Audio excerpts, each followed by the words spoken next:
აჭყვისთავის საჯარო სკოლის დირექტორის შორენა მენაღარიშვილის პასუხისმგებლობის საკითხი არ დაისმება. დირექტორს არ შეიძლებოდა ჰქონოდა მოსწავლეებისათვის ბოლო გამოცდაზე ჩაჭრის ინტერესი, ვინაიდან აღნიშნულმა მოსწავლეებმა საგამოცდო ზღვარი ვერც სხვა გამოცდებში გადალახეს. აჭყვისთავის სკოლასთან დაკავშირებით შიდა აუდიტის დასკვნა ასეთია. თუმცა ინციდენტში მონაწილე მოსწავლეები და მათი მშობლები დასკვნას არ ენდობიან და ხვალიდან პროტესტის უკიდურესი ფორმით დირექტორის გადადგომას მოითხოვენ. აჭყვისთავის საჯარო სკოლის სამი მოსწავლე, რომელიც ექსტერნის გამოცდაზე ჩაიჭრა, შიმშილობის განახლებას გეგმავს.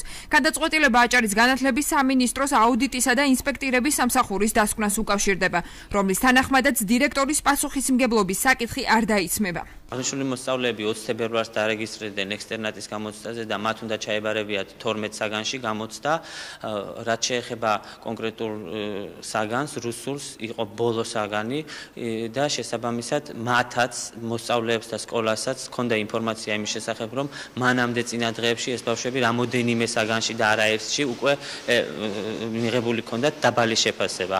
აუდიტისა და ინსპექტირების სამსახურის უფროსის ალექსანდრე მჟავანაძის მტკიცებით შესწავლის შედეგად გამოიკვეთა, რომ ექსტერნის გამოცდაზე რუსული ენის გარდა მოსწავლეებმა გეოგრაფია, სახელმწიფო და სამართალი, ფიზიკა, მათემატიკა და ბიოლოგია ვერ დაძლიეს.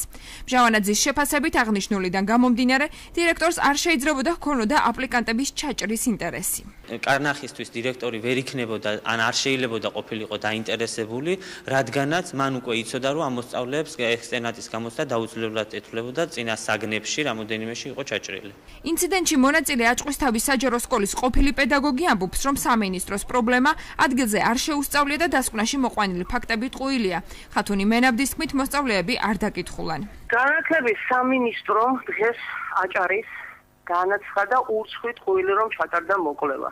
სად ჩაატარეს ბათუმში კაბინეტში დამჯდარი? ბავშვები არ დაკითხულა, არც არავის არ შეუკვით. ამავდროულად ეს არის, რომ ბავშვებმა განაცხადეს ისე, რომ აპირებენ ისევლე შიმშილობის გაგრძელებას. შეგახსენებთ, რომ აჭყვისთავის სკოლაში ჩატარებული საექსტერნო გამოცდების შედეგად 3 მოსწავლე ჩაიჭრა.